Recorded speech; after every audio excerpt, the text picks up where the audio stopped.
एक लड़की थाने पहुंचती है और सामने बैठा कांस्टेबल तो कहता है कि मुझे बड़े साहब से मिलना है। कांस्टेबल ये सुनते ही कहता है आप जो भी बात है आप हम तो बता सकते हैं, अपना रिपोर्ट मेरे पास लिखवा सकते हैं। लेकिन लड़की मना करती है और जिद करने लगती है, नहीं जो भी बताएंगे हम बड़े साहब तो ही बताएंगे। और इसी जिद पे अड़ी रहती है। तो कांस्टेबल भी कहता है ठीक है, आप थोड़ा देर बैठिए, जब बड़े साहब आएंगे तो हम आप तो उससे मिलवा देंगे। तो जैसे बड़े साहब आता है और फिर उनको बुलाया जाता है, उस लड़की को अपने रूम में बुलाता है, जो ऑफिस होता है उसमें बुलाता है। लड़की अंदर जाती है और सब बातें बताने लगती है, आखिरकार उसके साथ में क्या हुआ था। तभी इंस्पेक्टर गुस्से में उठता है और उठने के बाद उसको डांट फटकारते वहां से बाहर निकाल देता है। और बाहर निकालने के बाद ठीक उससे अगले दिन ही थाने में एक तौल आता है और तौल में ये कहा जाता है कि रास्ते किनारे में एक लड़की का डेड बॉडी है, वो तो ये मार दिया है और उनके शरीर पे कपड़े भी बहुत कम है। ये जैसे ही वो इंस्पेक्टर सुनता है तो फौरन उस जगह से और भागता है, उस रास्ते से और भागता है। और भागते ही जाते देखता है और कांस्टेबल और जो सीनियर ऑफिसर होता है, जो दरोगा होता है, उनका होश पाता हो जाता है। मानो काटो तो फोन नहीं, पूरी तरह से परेशान हो जाता है। जब ये चीज जब देखता है कांस्टेबल और जो इंस्पेक्टर होता है, तो उनके दिमाग में वही सारी बातें घूमने लगता है जो उसने उस ऑफिस में बताया था। जब ये बात जब वो सुन लेता है तो पूरी तरीके से परेशान हो जाता है और फिर उस चीज के ऊपर सोचने के लिए मजबूर होता है। आखिरकार वो लड़की उस इंस्पेक्टर तो रूम में क्या ऐसा बताई थी जिससे इंस्पेक्टर गुस्सा हो गया था और आज उनके दिमाग में वही बात घूम रहा है। इस वीडियो के अंत तक बने रहिएगा ताकि आप समझ सके कि आखिरकार नेता, सिस्टम और सिस्टम के लाचार लोग और उनके साथ में हो रहे अपराध आखिरकार कैसे होते हैं। आप इस वीडियो के अंत तक बने रहिएगा। नमस्कार, जय हिंद। ये सत्य घटना बसई का है और बसई में एक लड़की का है जिसका नाम है रेशमा। रेशमा की उम्र महज 23 साल होता है। दरअसल वो रेशमा एक काफी गरीब परिवार से आता है जिसमें उनका पिता दीनदयाल और उसकी माँ रीना और उनकी छोटी बहन रोशनी, ये 4 लोगों का परिवार होता है। जो पिता है वो काफी एज उनका हो चुका है और वो कुछ भी काम करने के उतने स्थिति में नहीं होता है। वहीं दूसरी तरफ जो छोटी जो बेटी होती है रोशनी, वो अभी बच्ची है, पढ़ रही होती है। रीना हाउसवाइफ होती है और वहीं दीनदयाल अपने रिटायरमेंट के एज में पहुंच जाता है। और उनकी बड़ी बेटी जो महज सिर्फ 23 साल की है, उनके ऊपर सारा जिम्मेवारी आने लगता है, सारा मामला उनके ऊपर आने लगता है। दरअसल कॉलेज में ही पढ़ रही होती है और तभी उनको कुछ लोग ये सजेस्ट करता है क्यों ना तुम तो जॉब ले लो, और जॉब लेते तुम्हारा तो कोई भाई नहीं है, ताकि तुम अपने पिता का सपोर्ट कर सको, तुम अपने पिता के साथ में मिलते खड़े रह सको। ये बात जब सुनती है रेशमा तो काफी ज्यादा खुश हो जाती है कि आखिरकार ये एक अच्छा आइडिया है। और ये अच्छे आइडिया तो पहल करने के लिए फिर सोचने लगता है और बसई में कई जगह में नौकरी ढूंढने लगता है, कई जगह में काम ढूंढने लगता है। तो जो जिस हिसाब से कॉलेज में पढ़ाई की होती है उस हिसाब से उनको एक भी काम नहीं मिल रहा होता है। एक भी काम ना मिलने की वजह से फिर वो अपने दोस्तों में बैठता है और फिर कहता है क्यों ना तुम गवर्नमेंट जॉब ले लो।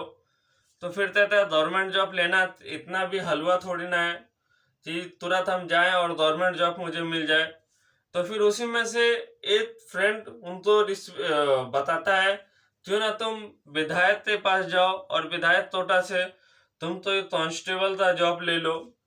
क्योंकि जो एरिया का जो विधायक होता है उनके पास तोटा होता है 8 जन, 10 जन, 2 जन, 4 जन, ऐसे जितना मतलब तोटे में आता है उनको इस चीज का पावर दिया रहता है कि इस आदमी तो उठाते आप जॉब लदवा सकते हैं और उनका नाम सजेस्ट कर सकते हैं।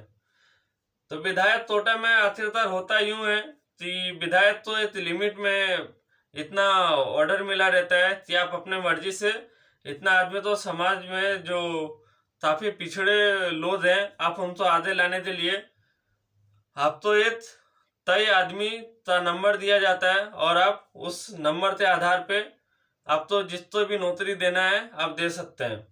और विधायक के सिफारिश पे उनको नौकरी डायरेक्ट ज्वाइनिंग तो नहीं मिलता है, बस उनको ट्रेनिंग के लिए भेज दिया जाता है, मेडिकल चेकअप के लिए भेज दिया जाता है और ये दोनों में जब पास होता है तो उनको फिर फाइनली नौकरी भी मिल जाता है।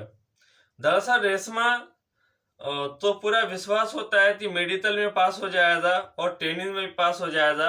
ये सुनते ही सीधा विधायक की ओर जाती है।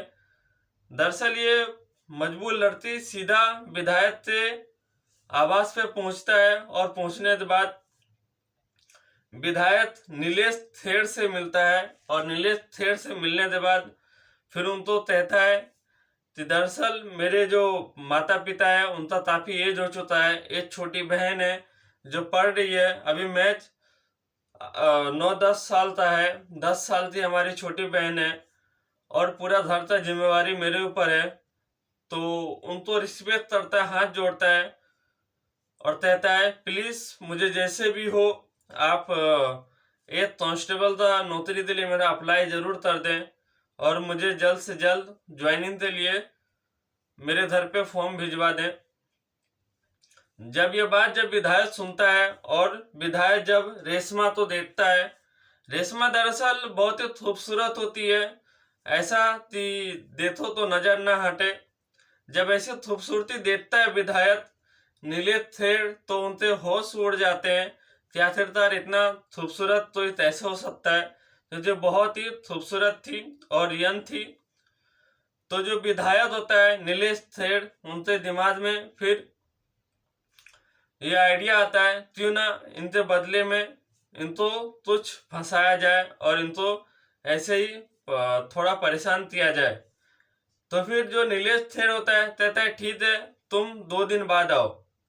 तो लड़की सीधा अपने घर जाती है और कहती है अपने पिता से दीनदयाल से कि मुझे विधायक बोला है नीलेश थेर कि हम 2 दिन बाद आए और 2 दिन बाद फिर वो कुछ बताएंगे कैसे क्या करना है।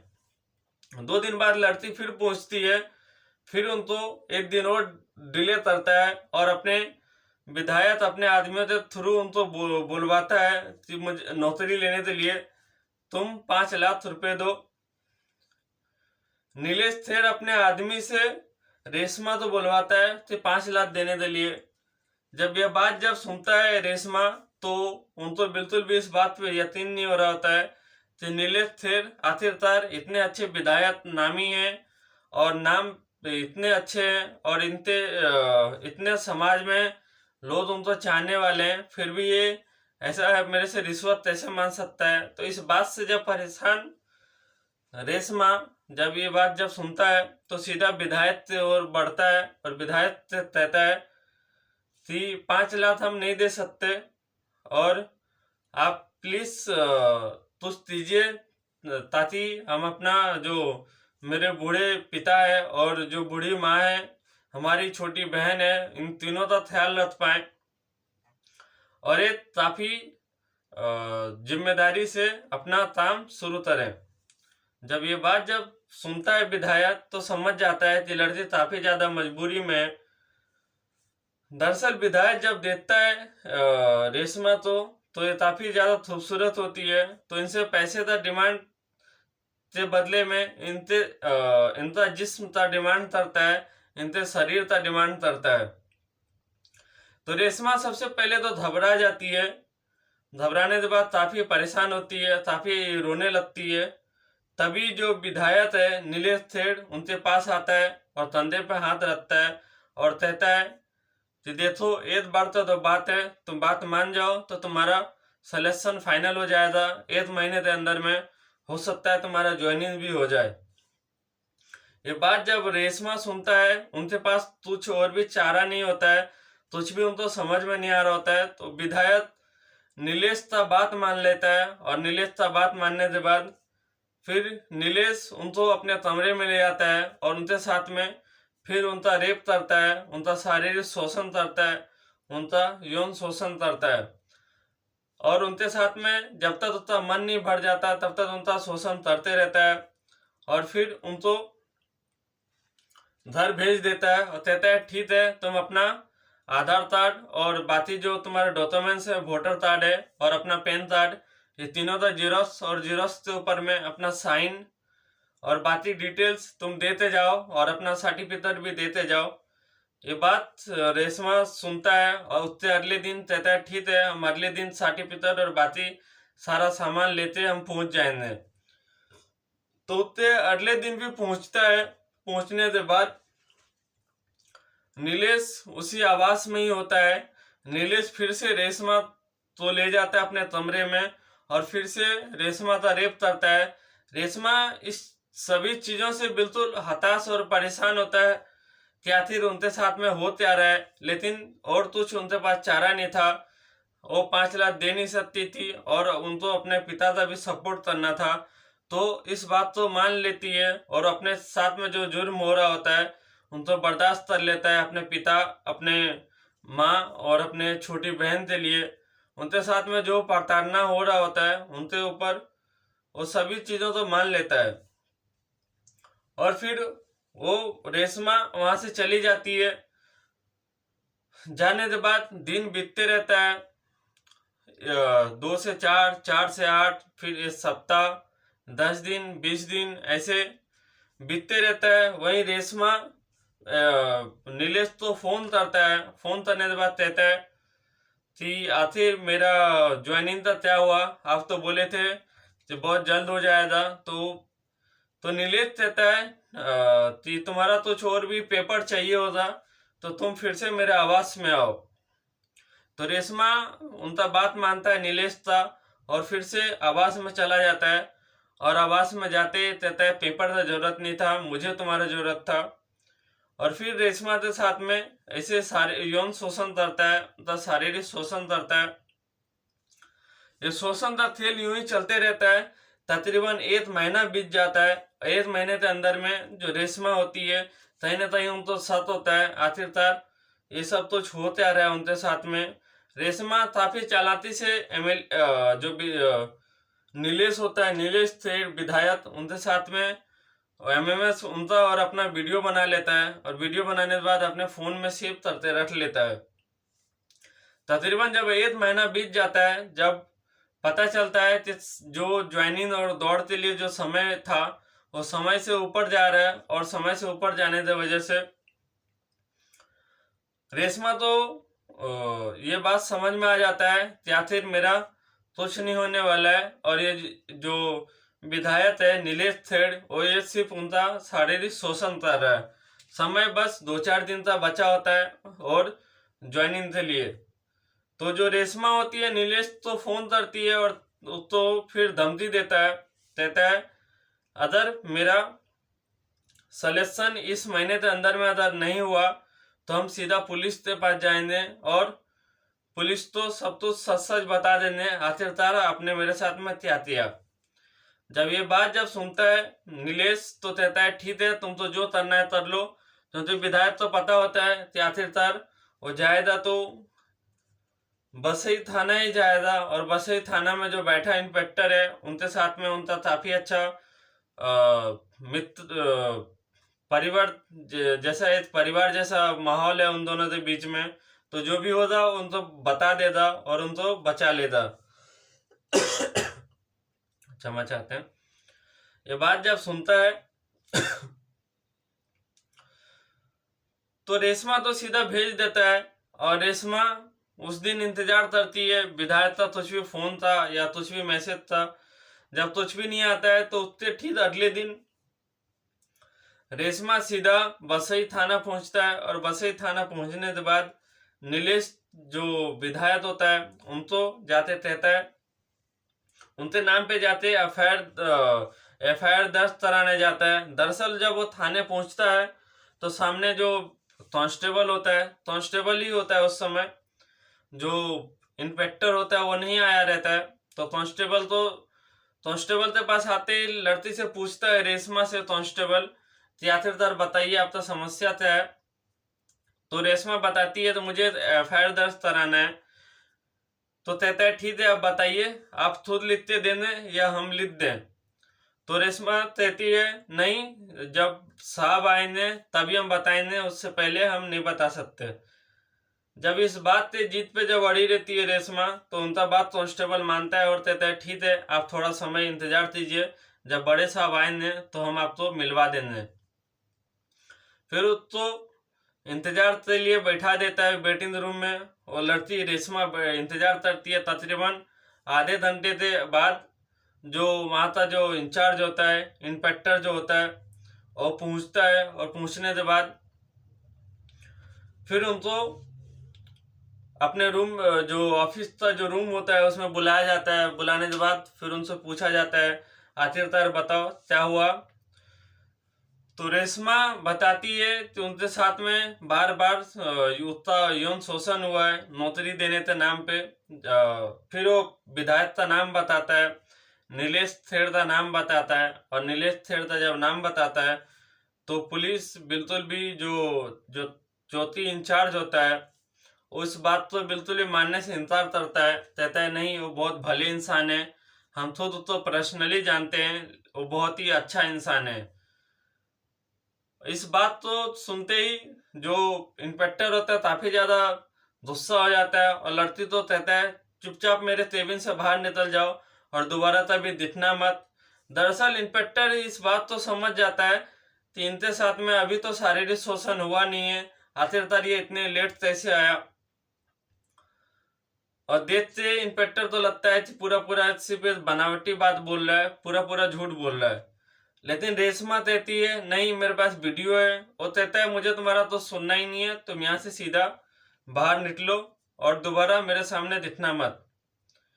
दरअसल ये बात सुनते ही रेशमा वहां से उठते चली जाती है, बाहर निकलती है। वहीं दूसरी तरफ जो चौथी इंचार्ज होता है वो विधायक को फोन करता है और कहता है नीलेश तो कि विधायक जी आपके खिलाफ एक कंप्लेन करने आया था, क्या ये बात सही है। तो नीलेश कहता है नहीं बिल्कुल भी नहीं, बिल्कुल भी ये सही बात नहीं है। जब ये बात जब सुनता है इंस्पेक्टर तो उसका बात पे यकीन कर लेता है, दो चार बातें और होती है, फिर फोन रख दिया जाता है। वहीं दूसरी तरफ लड़की रास्ते में जा रही होती है, तभी उतने देर में जो विधायक है नीलेश था जो बाकी जो उसका गुंडा दल है वो पूछता है। पूछने के बाद लड़की तो अगवा करता है, मतलब उनको किडनैप करता है, और किडनैप करने के बाद एक पुराने हवेली में पुराने घर में ले जाता है, थंडर घर में ले जाता है। ले जाने के बाद सारा दिन फिर उनको टॉर्चर किया जाता है, उनके साथ में यौन शोषण किया जाता है, उनका रेप किया जाता है, सामूहिक रेप किया जाता है। तकरीबन उसमें 5 लोग शामिल होता है। उस यौन शोषण में उनका रेप होते रहता है। लड़की चीखती चिल्लाती रहती है, कहती है ठीक है मुझे छोड़ दो, हम किसी को कुछ भी नहीं बताएंगे। फिर भी उनका बात नहीं मानता है। उस लड़की का दरअसल फोन भी तोड़ देता है, तोड़ने के बावजूद भी तब भी कुछ भी उनको छोड़ने के हालत में नहीं होता है। फिर उस लड़की को सर में 2 गोली मार देता है और इस सीने में उसको 3 गोली मारता है, और लड़की उसी जगह में मौत हो जाता है। तकरीबन रात के 2 बजे उनको ये गोली लगती है और लड़की मर जाता है। जब लड़की मरता है तो फिर उसको ठिकाने लगाने के लिए विधायक का जो आदमी होता है उनको रास्ते किनारे में फेंक देता है। फिर अगले दिन जो राहगीर चल रहे होते हैं उसी में से एक जन फोन करता है बसई थाना तो फोन करता है, कहता है एक लड़की के सर में 2 गोली और एक सीने में 3 गोली लगा हुआ है, और लड़की ऑन द स्पॉट मर चुकी है, आप लोग जल्द से जल्द आइए। तो बसई थाना जैसे तैसे हड़बड़ाते हुए वहां पहुंचती है, और जब देखती है सामने तो जो कांस्टेबल होता है वो देखते उस लड़के को पहचान जाता है, और वहीं जो इंस्पेक्टर होता है वो भी देखते ही उस लड़के को पहचान जाता है। आखिरकार ये लड़की मेरे ही यहाँ पे आई थी रिपोर्ट लिखवाने के लिए, आखिरकार हमने इतना रिपोर्ट लिख लिया होता और उसका जांच कर लिया होता तो आज शायद ये लड़की जिंदा होती। उस इंस्पेक्टर तो काफी ज्यादा बुरा लगता है, लेकिन वो अब तरता तो तरता क्या, वो काफी ज्यादा गुस्सा हो जाता है, काफी आज बबूला हो जाता है इंस्पेक्टर भी और कांस्टेबल भी। उस लड़की तो एम्बुलेंस में उठाता है और फिर उनको पोस्टमार्टम के लिए भेज देता है। पोस्टमार्टम में फिर एक चौंकाने वाला रिपोर्ट सामने आता है कि उनके साथ में 5 लोगों ने रेप किया है और उनसे पहले भी उनके साथ में शारीरिक शोषण हो चुका है। जब ये बात जब सुनता है इंस्पेक्टर, तो उनको काफी तेज गुस्सा आता है और फिर उन सभी लोगों के तलाश में लग जाता है और साथ में उस विधायक के बारे में जो बोला था कि मेरे फोन में पूरा वीडियो है, तो फिर उनके फोन तो तलाशा जाता है। तो फोन तो तलाशते हुए तो पता चलता है जहां पे फोन आखिरी बार बंद हुआ था और फिर उससे सिम जो उनके घर वाले भी पहुंचता है, रेशमा का घर वाला, वो फिर उस इंस्पेक्टर तो रेशमा का नंबर देता है जिनसे पता चल सके क्या थे रेशमा तो फोन किया था, जिससे बातचीत उनका हो रहा था पिछले 2-4-6 महीने में। 6 महीने का पूरा रिकॉर्ड निकाला जाता है तो पता चलता है कि रेशमा के फोन से विधायक तो बहुत बार फोन किया गया है, बहुत बार बात किया गया है, और जब भी बात होता तो रेशमा और विधायक दोनों का नंबर बहुत ही आसपास में दिखाया जाता लोकेशन के माध्यम से। जब इंस्पेक्टर देखता है तो समझ जाता है आखिरकार जो लड़की बता रही थी तो बिल्कुल सही बता रही थी। तो ऑल डिटेल्स तो निकल जाता है, लेकिन उसका फोन अभी भी नहीं मिल रहा था। तो फोन ढूंढते रहता है, फोन ढूंढते ढूंढते जो थंडर पड़ा जो घर होता है वहां पहुंचता है तो देखता है पत्थर के नीचे में फोन चपा हुआ है और टूटा हुआ है। जब वो फोन देखता है तो काफी बुरी कंडीशन में होता है फोन, तो फिर इंस्पेक्टर लेते आता है और फिर जो साइबर एक्सपर्ट होता है और बाकी जो फोन ठीक करने वाले होते हैं उन सभी तो बैठाते रहते हैं, मुझे फोन कैसे भी हो, मुझे फोन का डाटा रिकवर चाहिए। तो सारे जो फोन रिपेयरिंग वाले लोग होते हैं वो लोग उस काम में जुट जाता है कि आखिरकार मुझे जल्द से जल्द इस फोन में जितना डाटा है उनको रिकवर करना है। तो फिर जैसे ही जुड़ जाता है तो फिर रिकवरिंग हो जाता है और डाटा रिकवर होने के बाद वो वीडियो भी मिलता है। वीडियो मिलने के बाद फिर विधायक के ऊपर में रेप केस दर्ज किया जाता है और बाकी लोगों के बारे में पता करने लगता है। आखिरकार जब ये लड़की का फोन उस जगह में, आखिरकार जो पुराना थंडर पड़ा घर है और कौन सा फोन उस एरिया में चालू था, एक्टिव था, जब इस बात का पता किया जाता है तो उन सभी लोगों का फोन का बारे में पता चलता है। आखिरकार उस समय उस टावर से जो भी फोन कनेक्ट था उन सभी का डिटेल्स मिलता है। 5 लोग तो मिल जाते हैं उस सेम लड़की के फोन के आसपास में, और बाकी जो लोकेशन मिलता है वो सब दूर दूर मिलता है। तो उन सभी 5 लोगों का हिस्ट्री निकाला जाता है तो देखता है तो सभी का विधायक नीलेश खेर से बराबर बातचीत होना, टच में रहना और उनके आसपास ही लोकेशन बताना। उसी लोकेशन के आधार पे उन सभी 5 लोगों को उठा लेता है इंस्पेक्टर और उनको जम से तोड़ता है। फिर लास्ट में इन सभी का बयान लिया जाता है और फिर उधर दूसरी तरफ नीलेश का भी बयान लिया। नीलेश तो उठाने के लिए जाता है, उठा के लाता है, फिर उनको भी अच्छे से तोड़ा जाता है, थाने में लाते बहुत बढ़िया से धुलाई किया जाता है उनका, और बाकी इन लोगों का भी धुलाई किया जाता है। और फिर उनके बाद इस बारे में विचार किया जाता है और अपने बड़े अधिकारी तो बुलाता है ताकि इन सभी तो सत्य सजा मिले। दरअसल इन सभी अपराधियों का नाम कुछ ऐसा है जिसमें एक बाहुबली विधायक नीलेश खेर है जिनका उम्र 58 साल है, 58 साल मतलब 2 साल कम, 60 साल थे। और वही लड़की महज सिर्फ 23 साल था, मतलब अपनी बेटी से भी उम्र में छोटी हो गई ये लड़की, जिनके साथ में ये अपराधी घटना किया। वहीं दूसरी तरफ दूसरा जो और भी जो 5 लोग थे जो उनका बाद में अपहरण करते, उस लड़की का रेप किया और फिर मर्डर किया, उन सभी का नाम तो जैसे है सतील, उम्र 38 साल, असलम खान, उम्र 26 साल, असलम खान और अहमद उमर सादगी, उत्ता उम्र 24 साल। वहीं अनिल गुप्ता जिसका उम्र 32 साल है, और जो लास्ट वाला है उसका नाम है सूरज भारती जिनका उम्र 33 साल है। इन सभी अपराधियों के ऊपर में रेप केस और बाकी जो मुकदमा है, किडनैपिंग था, फिर उनका हत्या था, ये सभी मामलों में आपराधिक घटनाओं में इन सभी का केस दर्ज कर लिया जाता है। वहीं जो विधायक है उनके खिलाफ केस होता है, रेप केस होता है, धोखाधड़ी का केस होता है, और बार बार यौन शोषण करने का भी उनके ऊपर में मामला दर्ज किया जाता है, और फिर इन सभी को जेल भेज दिया जाता है। ऐसे लोगों के बारे में आप क्या सोचते हैं? हम तो इस वीडियो के माध्यम से उन सभी फोन रिपेयरिंग करने वाले लोगों को धन्यवाद करते हैं कि आप लोगों ने अपनी पूरा सूझबूझ और तत्परता से एक जो समाज में बड़े पोस्ट पे बैठे हुए जो हैवान थे, नीलेश थेर, उनको पकड़वाने में मदद किया, बाकी पुलिस तो मदद किया, बसई थाना का जो इंस्पेक्टर है उनको भी, और उस कांस्टेबल को भी कहीं ना कहीं उनको देरी समझ में आया, लेकिन समझ में तो आया। उन सभी को भी धन्यवाद जनाते हैं कि उन्होंने काफी अच्छा काम किया बाद में, लेकिन ये काम अगर पहले करता तो शायद वो लड़की जिंदा होती, आज अपने परिवार का मदद कर रही होती।